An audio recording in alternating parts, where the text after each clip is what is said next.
4, 3, 2, 1, go. Terjadi peperangan di segala macam negara bawah pemimpin Indonesia sekarang. Seorang pemimpin terkuat itu, partai telah bubar, partai segala macam kegiatan-kegiatan yang telah digunakan oleh Profesor Mahasiswa telah semuanya hancur. Kepala BNPB Doni Monardo memberi klarifikasi atas pertanyaan anggota komisi. Ono maneh perang iki mahasiswa dengan segala kegiatannya merusak segala macam kampus dibakar. Mahasiswane kabeh rusak kabeh. Doni Monardo juga menegaskan dirinya tidak pernah berusaha untuk tampil di dalam iklan. Ia pun tidak keberatan jika bahwa dirinya tidak ikut menampilkan. Menurut dia, acara komunikasi aktif untuk membayarkan SMJ bekerja sama, bukan untuk iklan. Ia menegaskan tayangan dalam sebuah iklan.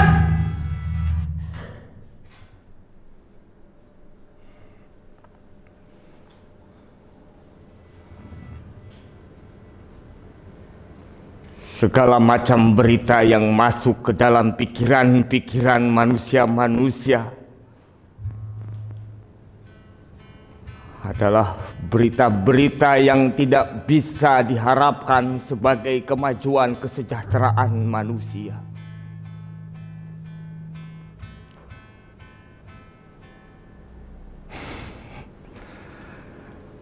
Ada banyak hal yang kuharapkan dari segala keinginan-keinginan yang pernah menjadi tujuan. Aku melangsungkan sebuah kehidupan sebagaimana normalnya manusia. Aku lahir, sekolah, dan lalu bertindak menjadi seorang layaknya manusia dewasa. Aku menikah, lalu aku bekerja. Sampai pada satu masa, aku diremehkan oleh keadaan. Kehidupan normal yang kucita-citakan akan menjadi satu cita-cita yang besar dalam membangun satu rumah tangga yang ideal dalam perspektif berpikirku gagal.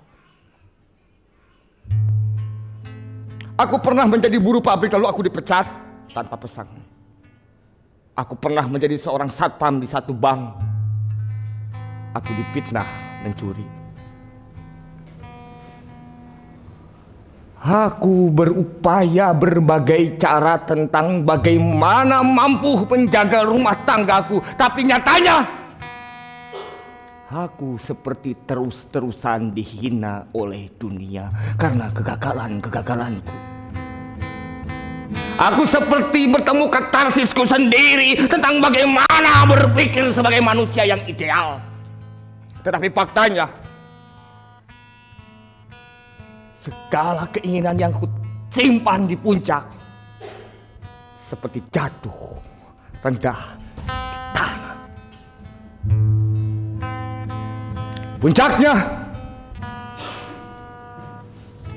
8 bulan yang lalu aku ditinggalkan seluruh kemungkinan yang akan kuciptakan. Kegagalanku mendapatkan pekerjaan dari berita-berita yang ku cari sebagai lowongan kerja justru hanya berita kehancuran negara. Berita politik hanya membicarakan tentang partai-partainya yang saling bertengkar sesama partai. Berita Kementerian Kesehatan tentang ketidakmungkinan mereka merawat warganya agar tetap sehat. Berita ekonomi hanya tentang kerugian-kerugian. Aku ingin menyalahkan kepada negara, tapi negara pun isinya kebodohan. Aku ingin menyalahkan kepada dunia, tapi dunia mana yang akan kupersalahkan? Aku murka. Sebagaimana di masa klasik orang-orang murka datang kepada orang pintar, bahkan aku pun memutuskan datang kepada orang pintar yang masih sampai sekarang dipercayai dalam kemajuan teknologi. Orang-orang pintar laksana dukun akan kupertanyakan pula. Aku diberitahu bahwa di samping seberang ada seorang dukun yang bisa memberikan sebuah jawaban dari segala tanyaku. Aku putuskan datang. Aku bercerita kepadanya, "Bah, aku seorang duda sekarang. Lebih tepatnya duda yang gagal."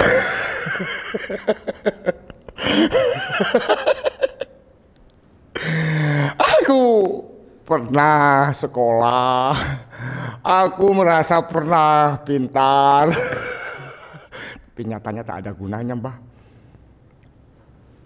Memang sampean, Mbah, yang lebih layak menyandang orang pintar. Sekarang begini, Mbah. Kula niki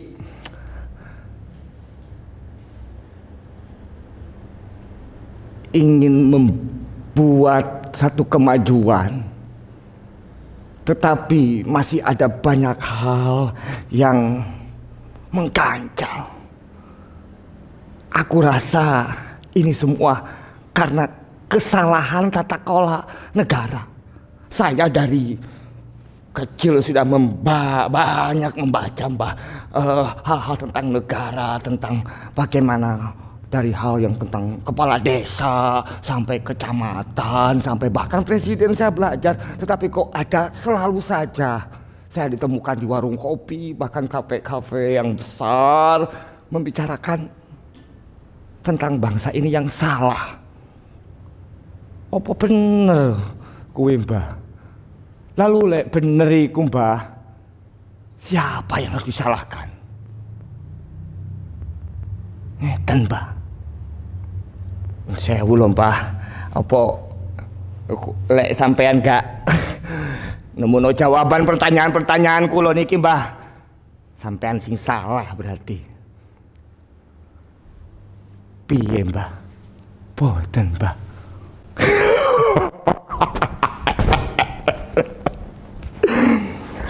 Lek. Lah kon pikir konto sing sambat. Mbah iku duwe bojo 4. Saiki kali setengah. Setengah kuwi iku siji, tapi wis tuwe. Ya iku sing pertama nemenin Mbah. Sampean pikir sampean tuh sing ra sambat ya bojo Mbah ya sambat. Saiki zaman bangsa iki bangsa sambat. Lek pertanyaan-pertanyaanmu semua dilempar ke Mbah ya podo. Mbah ya ndak iso jawab. Wis ngene ae. Capek yo Mbah juga. Tapi lek sampean temenan pengen leru yo. Sopo sing harus tanggung jawab? Ketokane iki bangsa iki ana sing keliru. Apa sing jarek sampean tadi iku kaitane ngopo nolok nang ya kuwi ngelola ya ngurus lah ngono. Ya kaya sesembahan mbak kabeh ya kabeh disiapno sing tertib. Nah, ketokane ket biyen negara iki ana sing keliru. Aku duwe warisan, Lek. Kowe ketokane cocok, Lek.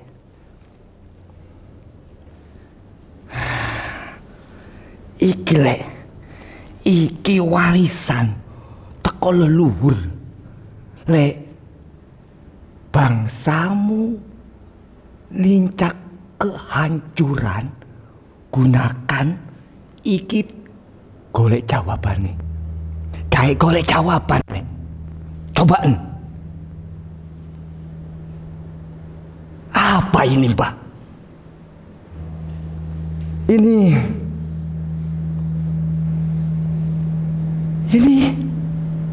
Ini barang modern. Tapi warisan teko mbahku. Yo aku dulu iku iki gawe apa? Apa wis mangsane yo sampeyan iki sing iso gunakno. Iki jarene sing sidang-sidang kuwi, sing mengadili kaya ya Gusti Pangeran mengadili umatnya ya pakai iki. Hakim, Mbah. Hakim, Mbah, yang biasa sidang pengadilan itu. Ya wis lah iku lho, Lek. Kau. Jadi ini untuk jadi hakim. Siapa yang menjadi terdakwa harus disidang? Bangsa ini? Pemimpin ini?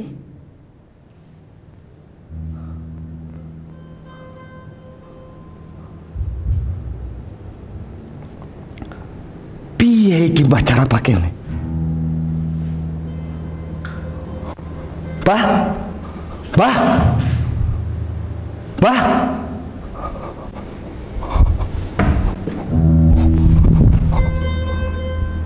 Bah?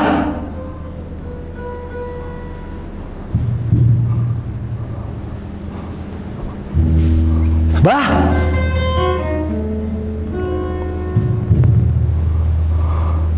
Bah?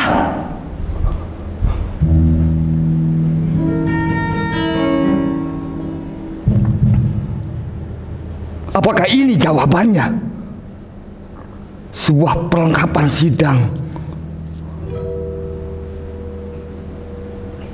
sebuah peralatan pengadilan.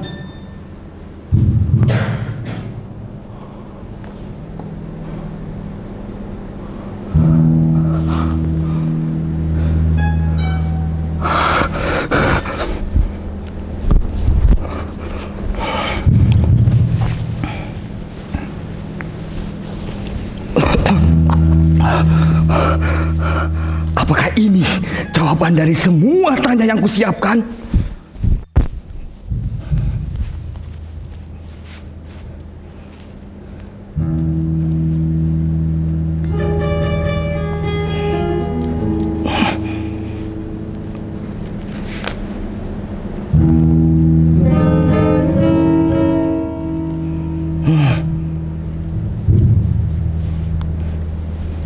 Bagaimana ini cara memakainya?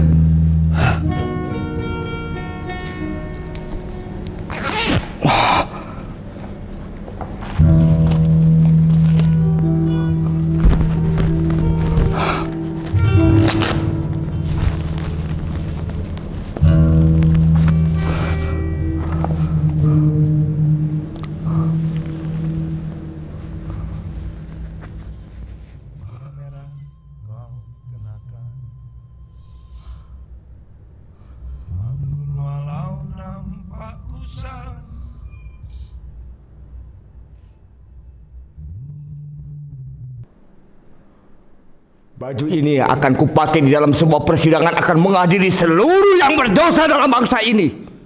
Dan aku tidak mau mendengar. Aku mengerti yang dimaksud orang pintar tadi.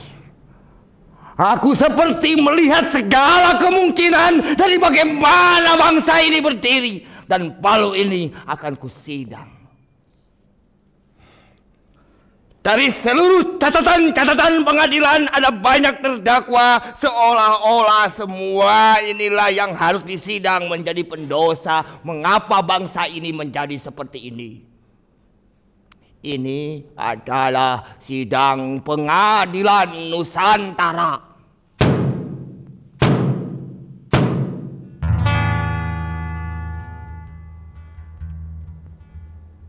Pada abad 18, abad 12, abad 8 menjadi konklusi ketika perang saudara terjadi antara Tumapel dan Kediri sebelum akhirnya Singosari berdiri. Panggilkan Ken Arok, salah satu terdakwa yang harus kita sidang. Kenapa bangsa ini bernasib seperti ini? Panggil Ken Arok.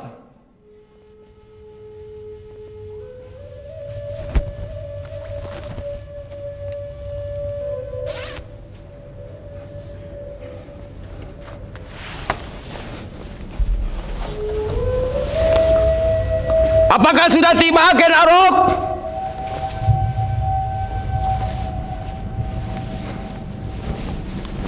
Bawa dia ke depan persidangan.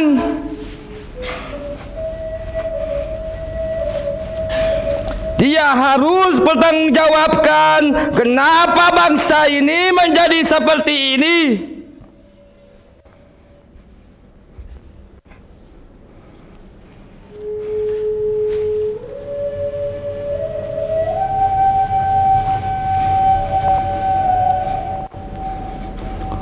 Aku sudah sampai kepada siapapun yang memanggilku.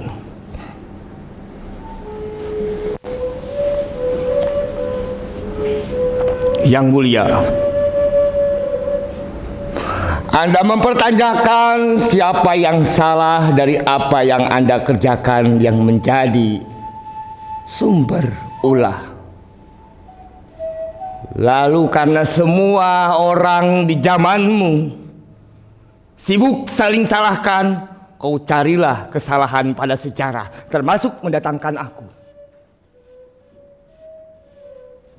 Benar, yang mulia. Tadi telah disampaikan oleh yang mulia bahwa setelah terjadi perang saudara Tumapel Kediri. Yang mulia, perlu diketahui,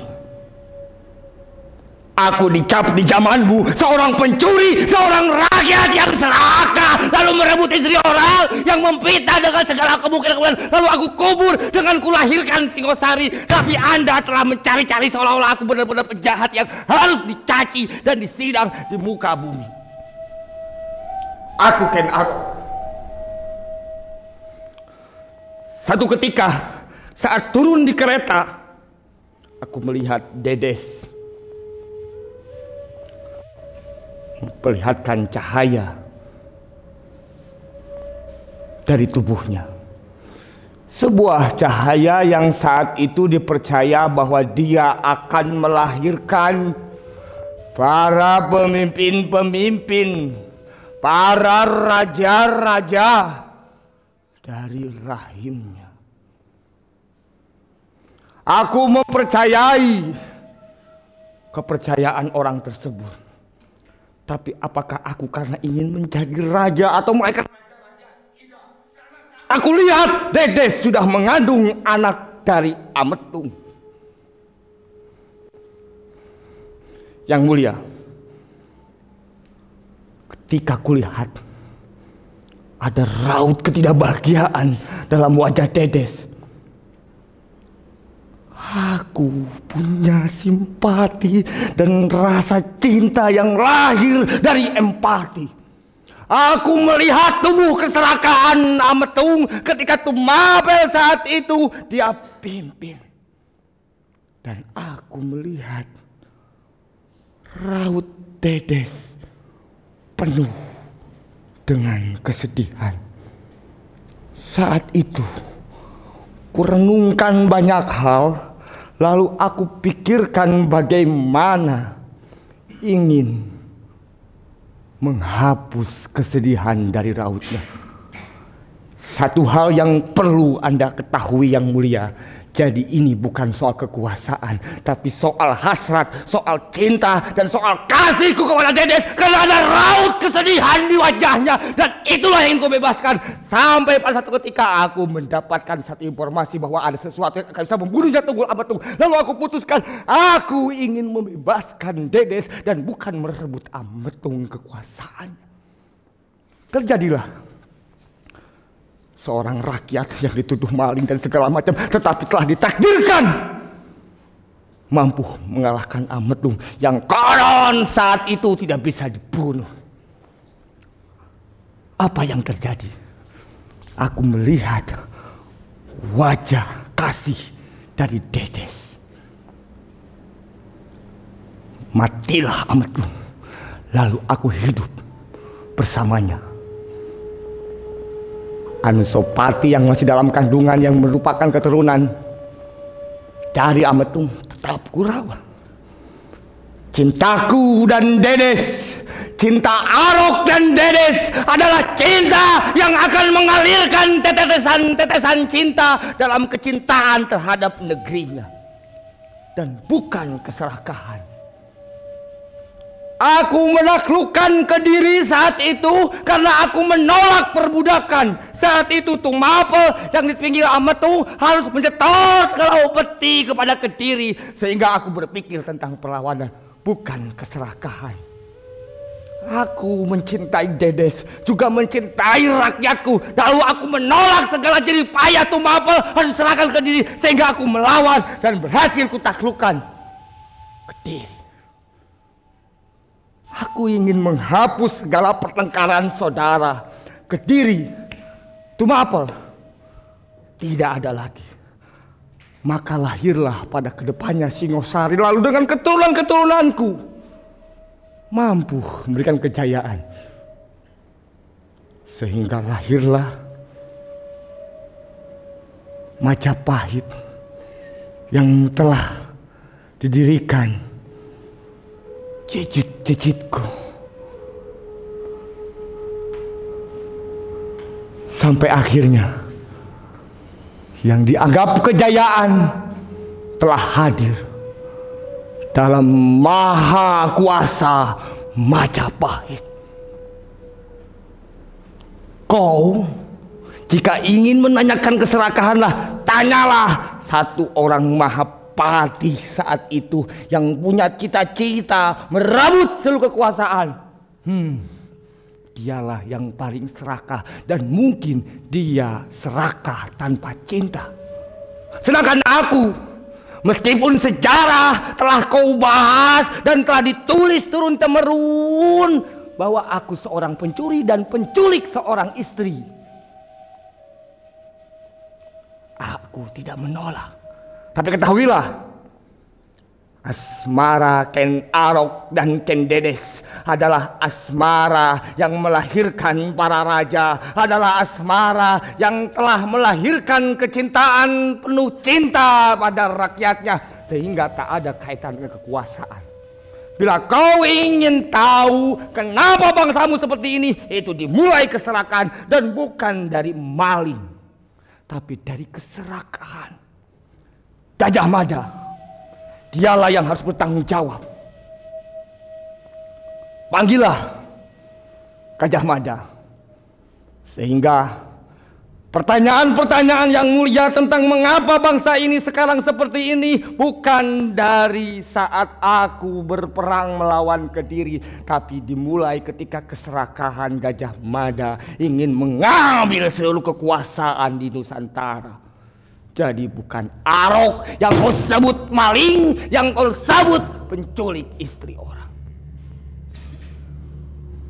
Jadi panggillah dia. Iya Arok, iya. Silakan. Gajah Mada, Ken Arok boleh. Gajah Mada. Silakan Gajah Mada memberikan kesaksian mengapa bangsa ini seperti ini.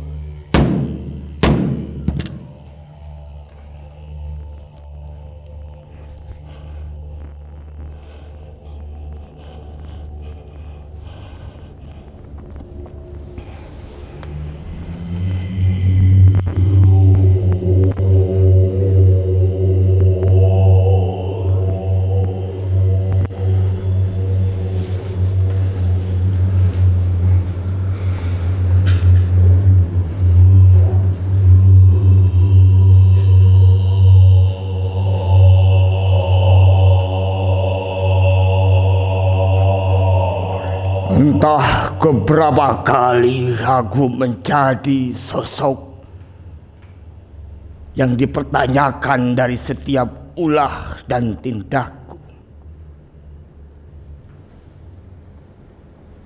Yang mulia, yang mempunyai satu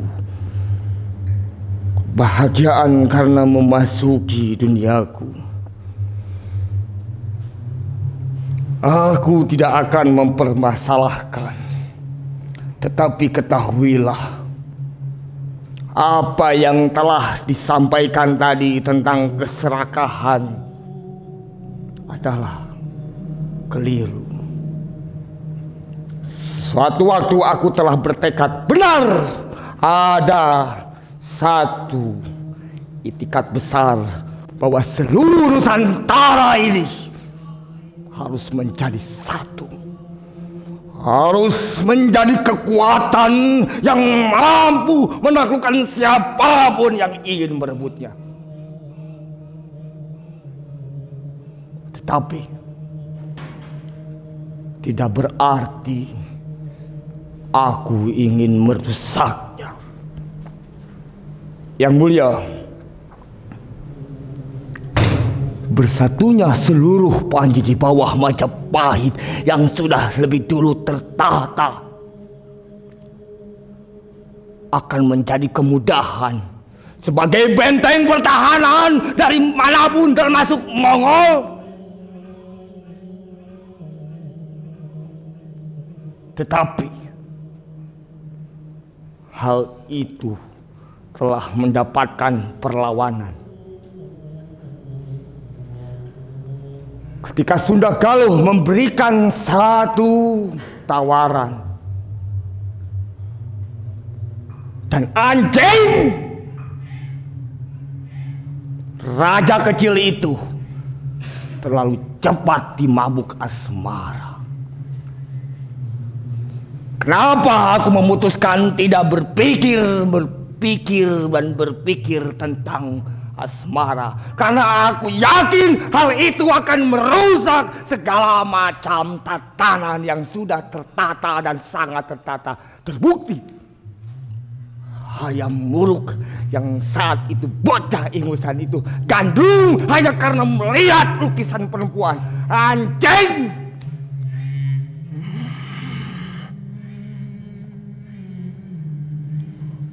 Aku murka, tetapi aku sadar pada pangkat dan jabatan, sehingga aku menahan diri.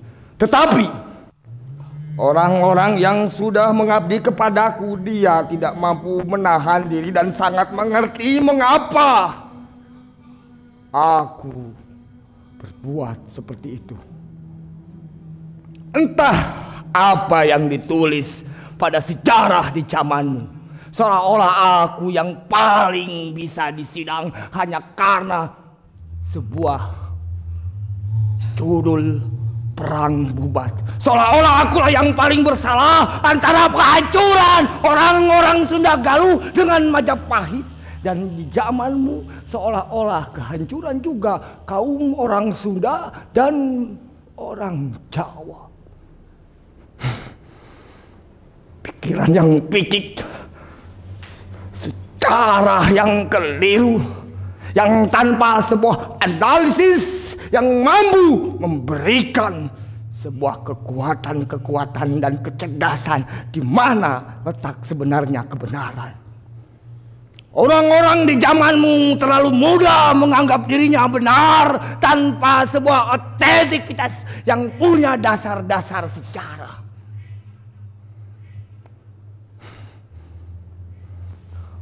Bahkan aku tersinggung. Badanku digambarkan gemuk tambun seolah-olah aku tukang makan, padahal aku setiap tirakat aku berpuasa. Aku masuk ke lorong-lorong dengan segala kekuatan, sementara aku seolah-olah seorang patih yang korupsi, banyak kemakan, gemuk, tak bisa banyak bergerak. Jadi keliru. Dan yang mulia, kusarankan kau jangan menggali sejarah, karena seluruh bukti yang ada tidak akan mampu merepresentatifkan bahwa segalanya itu layak menjadi catatan kepastian. Mulailah dari semua yang sudah tercatat. Bangsamu katanya merdeka dengan punya pemimpin pertama bernama Soekarno.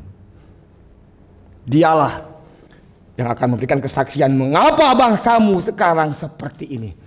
Jadi bukan aku. Aku pergi. Iya, Om, Bah Gajah. Aduh, apa ya? Ya, Eyang nggak salah, Eyang. Eyang nggak salah, jangan dipukul lagi saya. Saya udah dipanggil Yang Mulia kok masih dibentak-bentak, Eyang. Eyang hebat, Eyang ancen ngeten leso. Monggo Eyang. Iya, Pak Soekarno adalah pemimpin pertama negara ini. Tadi kan Saya bicara tentang bangsa. Ya kalau ngomong bangsa, Eyang juga terlibat. Eyang, iya silakan Eyang.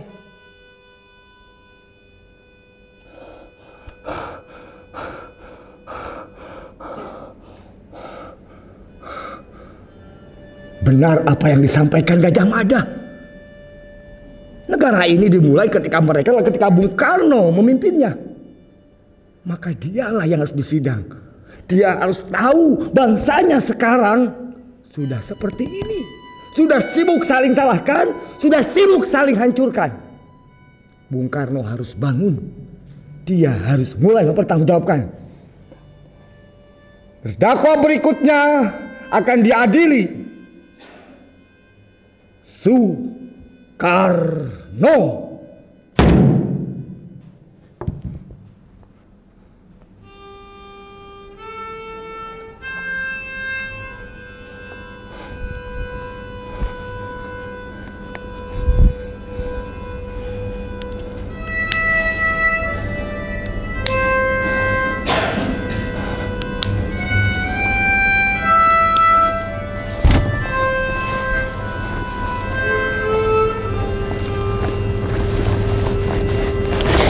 Kenapa belum datang juga?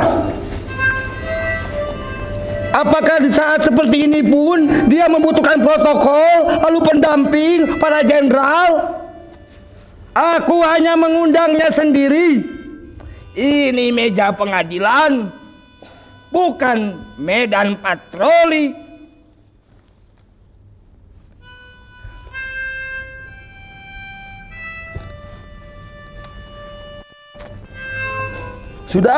Sudah ada. Kalau sudah ada, langsung saja. Benar.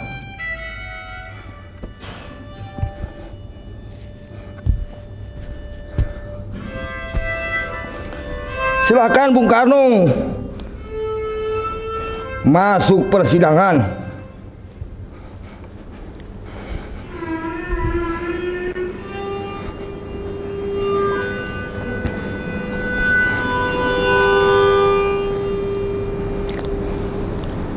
Yang mulia, mengapa saya harus ada di tempat ini lagi? Saya ingin berusaha menikmati ketenangan. Dan bagaimanapun saya telah berbuat banyak terhadap bangsa ini. Tetapi kalau bangsa seperti ini sekarang menjadi apa yang Anda pikirkan ini sebuah kejahatan, kecurigaan terhadap masa lalu, saya sudah mengingatkan.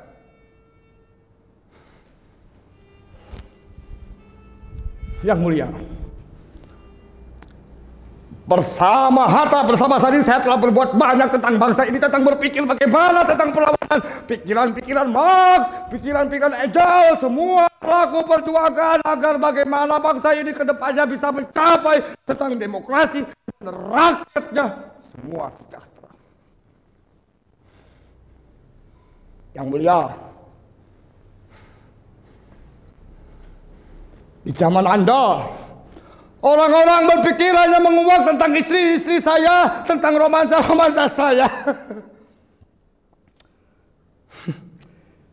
Ya, mereka lebih tertarik kesalahan-kesalahan dan keburukan saya. Bagi saya itu juga bukan kesalahan. Tapi yang mulia, begini. Catatan yang masih tercatat di dalam satu panggung papan-papan iklan yang bertuliskan namaku ada di situ adalah bahwa bangsa ini akan jauh lebih susah menghadapi perang melawan bangsanya sendiri. Perjuanganku melawan bangsa-bangsa asing, mengusir bangsa-bangsa asing adalah perjuangan yang mungkin tentu saja akan berhasil karena kita punya persatuan dan kesatuan dan gotong royong yang menjadi akar budaya ini. Bagaimana itu bisa terjadi sehingga mereka mampu terusir. Tetapi yang mulia, bangsa ini pada akhirnya akan mencapai satu kejayaan yang sebagaimana saya cita-citakan. Tetapi perjuangan melawan perang dalam bangsa sendiri, musuh-musuh dalam selimut, semua akan sulit. Dan yang mulia, aku bahkan tidak pernah berpikir persaudaraan yang dijalin tentang persatuan dan kesatuan bangsa ini, persatuan bagaimana dari multikultural, dari perbedaan agama, dari perbedaan suku untuk menjadi negara kesatuan Republik ini akan hancur dengan pikiran saling salahkan. Bahkan ketika partai politik yang konon menjadi satu kendaraan politik untuk mengantarkan kepada keselarasan kesejahteraan rakyatnya, tetapi hancur di tangan bangsamu. Karena apa? Karena sibuk saling serakah dan tak tahu siapa musuhnya. Yang mulia, catatan-catatan kawanku, seorang pemikir bangsa, Hatta telah berpikir tentang bagaimana kemajuan ekonomi. Syahrir tentang berjuangnya bagaimana kaum muda berpikir tentang intelektual. Dan bahkan sampai detik ini saya masih tetap mengidamkan satu kesatuan di mana seluruh orang akan gandrung tentang gotong royong. Tapi seperti Anda tahu, gotong royong sekarang soal uang. Rakyat turun ke jalan pun hanya karena dikasih uang, bukan lagi gotong royong kesadaran yang tidak ada di zamanku. Orang memunggul semua alat termasuk cangkul dalam mengolah tanah untuk kesadaran bahwa kita manusia dan bukan uang yang menggondol mereka. Terlalu picik. Baiklah, hanya karena kesalahan-kesalahan saya yang elementer kecilnya Anda cari-cari.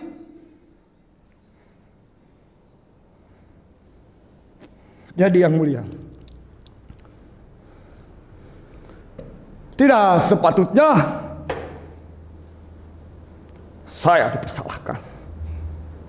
Saya mencintai anak-anak saya mencintai rakyat ini sebagai darah maupun tidak sebagai aliran darah.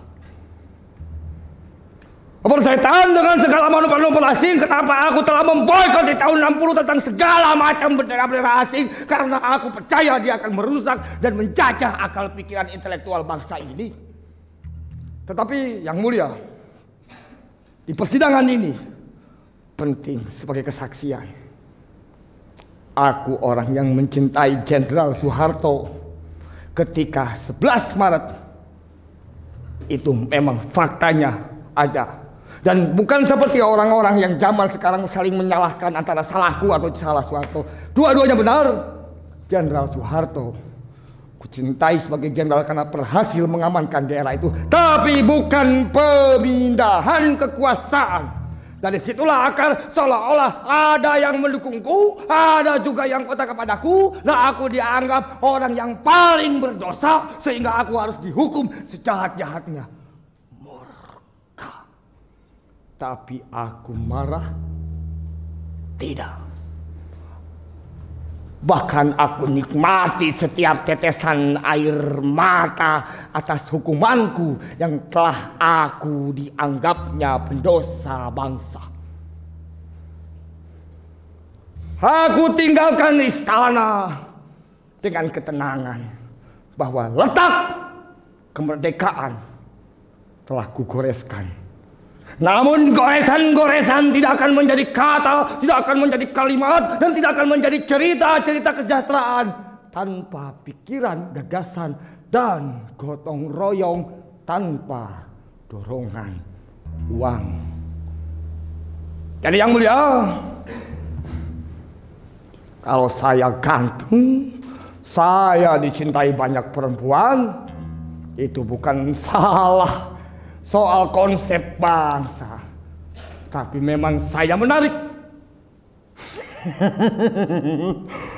Jadi begini, saya menghormati Jenderal Soeharto, tetapi saya juga tidak berarti membenarkan semua langkahnya. Letak kemerdekaan telah kutularkan, kulahirkan, dan kutumbuhkan di dalam kemerdekaan demokrasi negara kesatuan Republik Indonesia yang saya cintai ini. Tetapi segala bentuk kesalahan-kesalahan dan kemunafikan yang ada telah Anda sekarang perbuat adalah juga mungkin Anda harus mempertanggungjawabkannya, meminta pertanggungjawaban setelah saya. 32 tahun, bukankah Anda dibuai? Silakan. Seorang yang konon setia kepada salah satu istrinya, lalu menderita pada istrinya saat meninggal. Apa yang mulia? Apa? Bagi-bagi Bung ilmu soal perempuanan. Oh, itu nasib yang mulia. Jadi begini.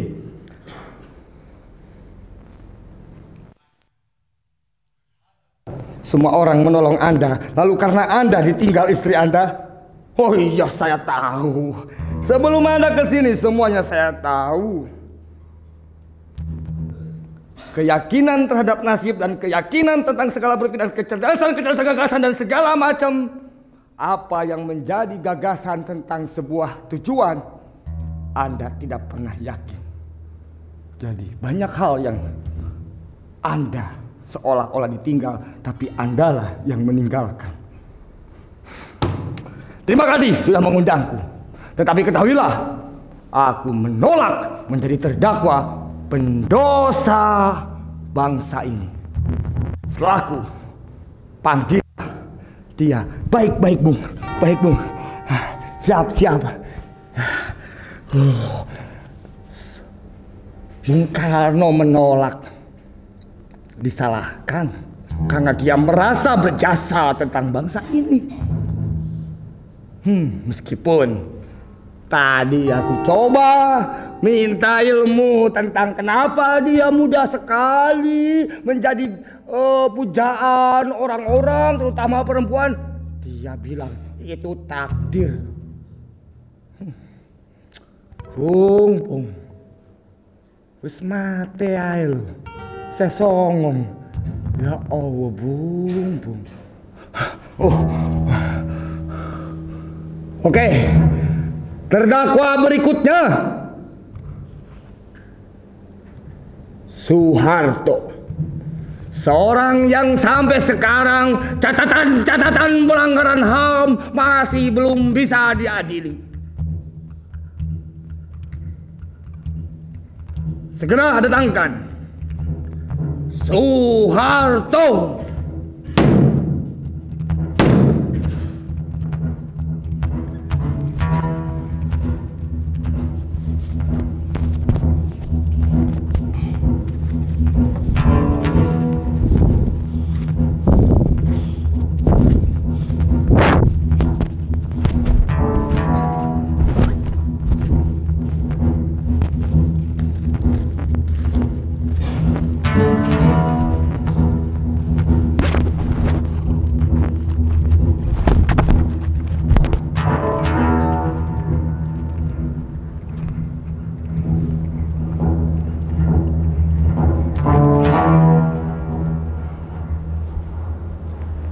Apa kehendak yang mulia mempersilahkan saya kembali.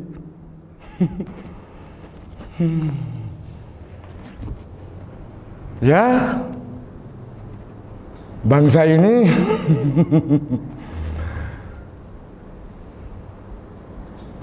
ini telah mencapai satu puncak peradaban tentang bagaimana saling menyalahkan. Loh, itu sudah kemajuan. Dulu saya sendiri yang disalahkan. Sekarang lihat, mereka saling salahkan.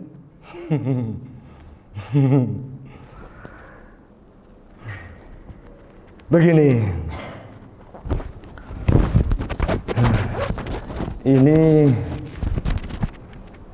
tidak ada sajian. Mana? Apa? Oh, ini pengadilan. Saya tidak terbiasa menghadapi pengadilan semacam ini. Terserahlah, tapi begini. Bila Anda membutuhkan kesaksian tentang apa yang menjadi bangsa ini, lalu Anda menyalahkan, di mana banyak hal terjadi seolah-olah saya salah satu terdakwa yang harus disalahkan. Itu saya katakan keliru, fatal. Kenapa? Satu cerita sedikit saja. 96 Partai Golkar memenangkan pemilu, lalu semua orang mendorong kembali saya. Saya saat itu sudah menolak melanjutkan kepemimpinan. Saya ingin berhenti. Saya ingin menghidupi saya sendiri dengan kehidupan tentang ketuhanan, lalu bermain dengan cucu-cucu saya, mungkin seperti Don Corleone. Tetapi faktanya, Tutut anakku banyak bicara mungkin dengan teman-teman yang menteri sebelumnya mendorongku kembali. Alasan mereka ada banyak PR yang harus dibenahi, tapi mungkin mereka karena masih ingin kekuasaan. Sehingga kalau saya berhenti, mereka takut tidak kebagian kekuasaan. Jadi bukan saya satu-satunya kalau memang saya dianggap salah. 32 tahun seolah-olah 96 dan 97 lah yang paling berdosa dalam hidup saya, karena saya melanjutkan. Mungkin ketika saya hanya 30 tahun, 6 kali memimpin bangsa ini, saya tidak akan menjadi orang yang Anda panggil di meja ini, di kursi ini, seolah-olah saya dipersilahkan hanya untuk terdakwa. Satelit pertama bahkan di Asia kita yang dihormati itu saya yang program. Bahkan Habibie saya panggil saat masih di Jerman karena saya menghormati kemampuan dia berpikir sebagai anak bangsa. Kerjasama asing itu saya semua gerakan, meskipun ada bolong-bolong dengan menteri-menteri kurang ajar, termasuk bagaimana Freeport, para menteri membuat sebuah halusinasi tentang kesejahteraan. Lalu anak-anakku tumbuh besar dan dewasa gila kepada kemewahan-kemewahan, dan saya lalai dan abai terhadap pikiran-pikiran. Lalu saya tak mampu mengontrol bahwa seolah-olah saya memimpin negeri ini tanpa cinta. Yang Mulia tahu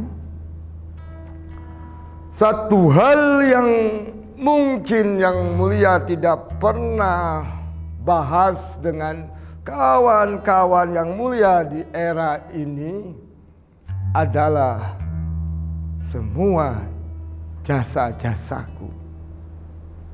Naif. Kalau aku katakan itu jasa, tetapi semua pembangunan tatanan ibu kota sampai segala kemajuan di Jawa, saya telah merintisnya. Saya yang membuat semuanya berjalan dengan sempurna sebagai pembangunan negara yang baru merdeka. Orang-orang lupa Soekarno sibuk dengan kesatuan dan nasakomnya, tapi lupa bagaimana bangsa harus berdiri dengan struktur yang jelas, pembangunan fisik yang harus jelas, terlihat dan bisa dinikmati rakyatnya. Dan aku melakukannya, Yang Mulia.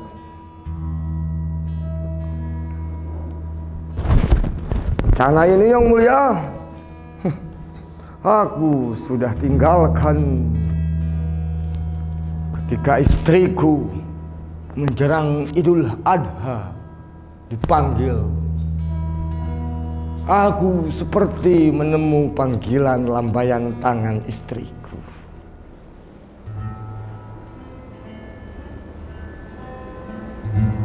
Aku tidak pernah tidak mencintainya sedetik pun. Aku mencintainya dan tahu dia aku abaikan, dan juga tidak sedikit bisikan-bisikan fitnah karena aku katanya tidak mencintainya. Bukan, karena aku memang tidak punya waktu berpikir tentang anakku, berpikir tentang istriku, bahkan berpikir tentang menantuku yang sekarang juga terlibat bersama Yang Mulia menata bangsa ini. Jadi, boleh apapun sejarah yang dituliskan tentangku, itu tulislah. Tetapi percayalah, aku sudah damai dan tenang dan sangat telanjang bersama istriku di hadapan Tuhan. Yang Mulia boleh terus permasalahkan. Yang Mulia boleh soal HAM, soal perampasan semuanya silahkan Anda ungkit. Tetapi yang harus menjadi sebuah pertanyaan adalah mengapa Anda pun menikmati semua hasil jerih payahku.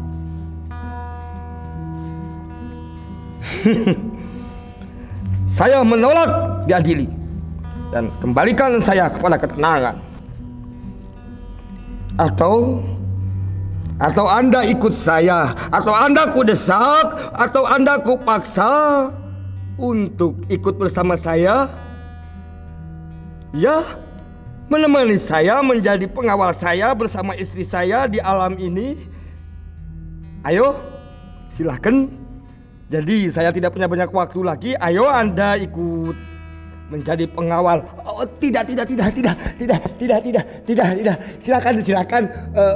Pak Harto berangkat sendiri. Tidak. Sudah ditutup. Pak Harto sudah selesai sidangnya. Jangan. Saya tidak mau ikut. Saya tidak mau ikut, Pak Harto.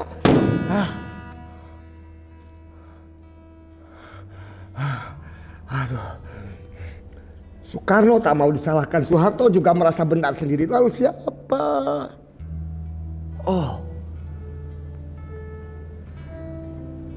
mungkin presiden yang setelah reformasi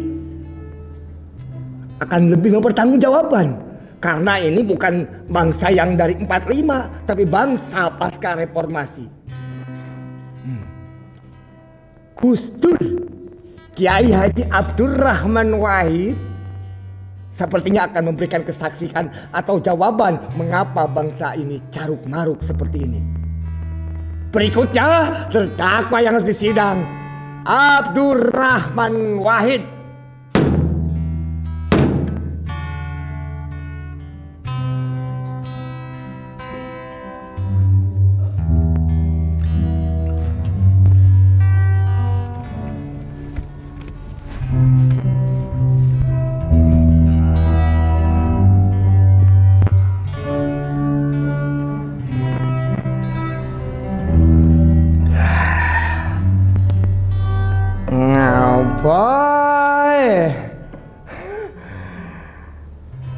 Wong bangsa iki seusum nyala-nyalahno semua sampai sejarah ikut disalahkan. Aduh, Yang Mulia.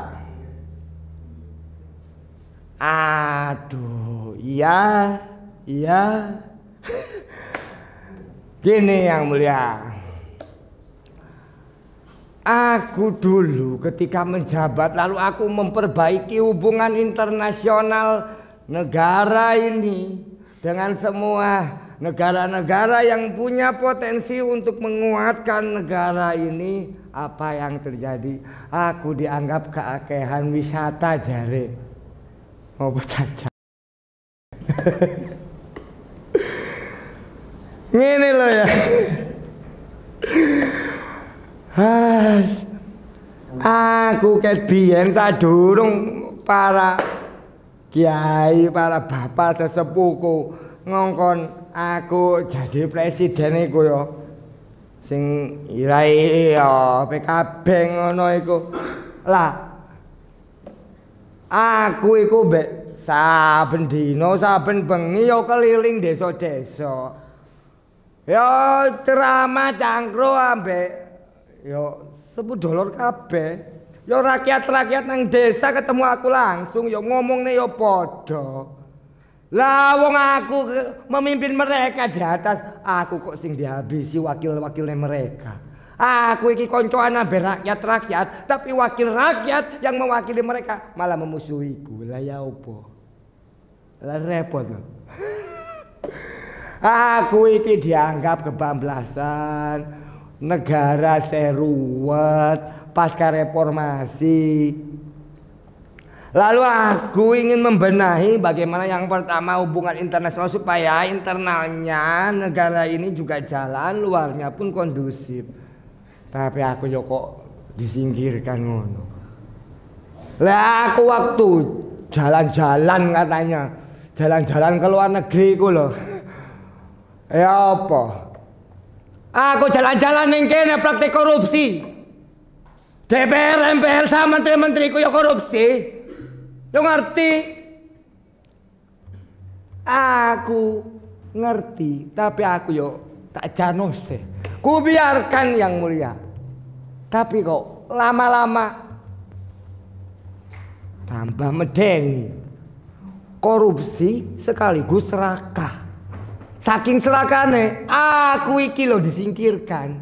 Lah ya apa?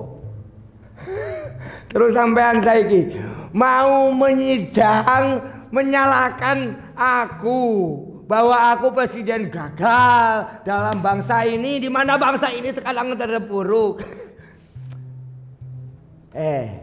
Wis ta. Terserah mau dijalankan tidak, tapi aku wis bolak-balik ngomong angel wis angel. Bangsa ini perlu itikat bareng, bila perlu presiden mui saiki kuwi yo. Ngomong nang mimbar seluruh warga berhenti, semua media ngomong, TV KB semua mandek. Bila perlu, tak perlu 1 jam 10 menit, 10 menit lah paling tidak. Presiden mau ngomong, seluruh semuanya bertekad. Saling lihat mata lewat media itu tuh presidennya. Detik itu berikrar bareng tentang daulat negara ini. Dan siapapun dalam praktek korupsi saat itu juga harus diyakini. Oh no. Lah mereka pihak keamanan yang justru sekarang menjadi pihak yang harus diamankan. Repot. Wes, aku wes tenang. Main kartu paling ngambil Bung Karno sama Soeharto pisan iku.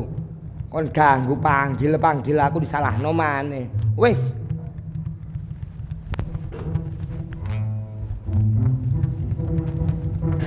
Gus Dur. Gus, apalagi Gus? Tadi aku belum berhenti. Aduh, ada catatan yang kurang tadi sebagai idemu. Gus.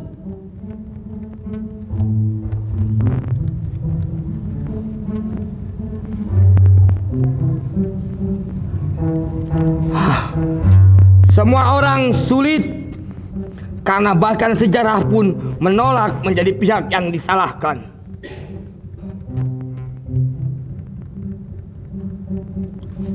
Aku tidak bisa menyalahkan siapapun.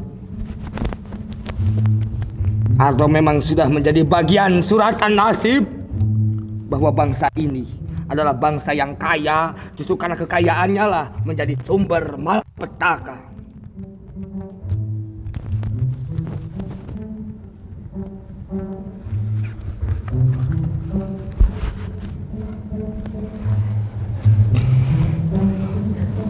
Toga ini, lambang keadilan ini, pintuku menghijau kepada kalian secara sudah tak mampu lagi kasihku, atau setidaknya aku harus menjumpai Tuhanku.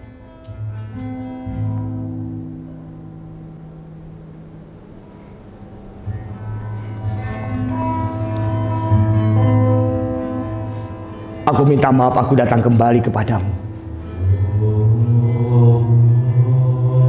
Aku Aku tidak berpikir tentang apapun yang telah kita kenangkan sebagai jalanan-jalanan wajar dan wajah-wajah satu pemandangan di mana kita punya masa lalu.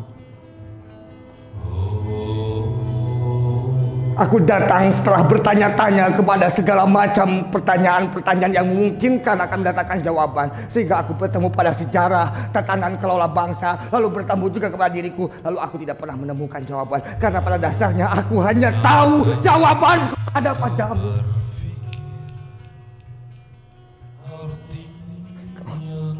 Gerailah, ya, gerailah rambutmu, gerailah sepertiku.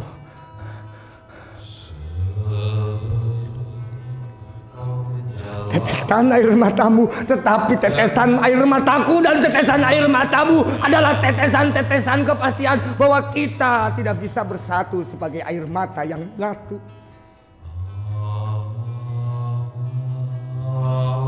Kita lahir di mana pandangan adalah verbal berupa fisik, psikologi jiwa yang dirasuki hasrat-hasrat duniawi.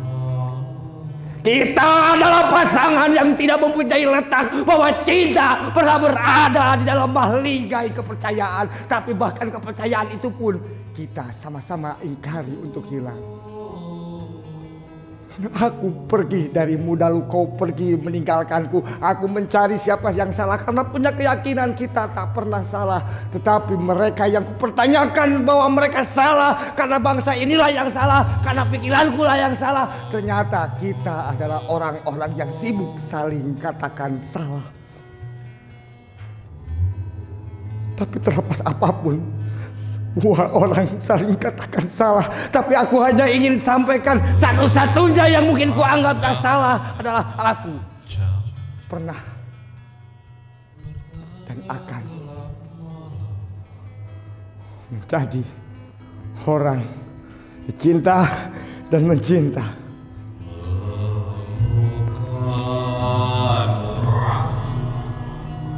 Mencari jalan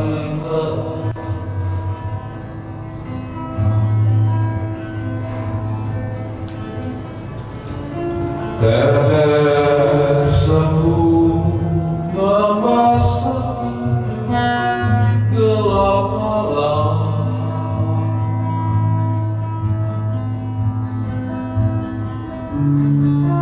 Diri yang mencibir menghadapi kematian.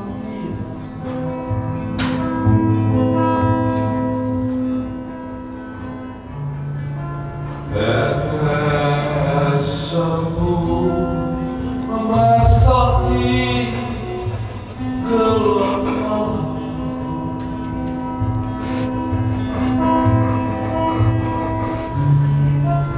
Diri yang mencibir menghadapi kematian. Lihatlah, segala pelatanglah yang kusinggahi adalah saksi-saksi tentangmu.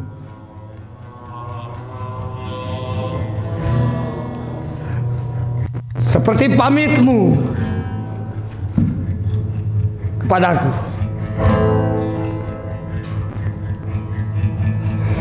Dalam gerai rambut ini aku pun sama. Sampaikan pamit padamu. Beruntunglah kau pamit karena aku mampu menemuimu kembali. Tapi setelah aku saat ini pamit, bangsaku dan wajahmu tak lagi mampu menemuiku.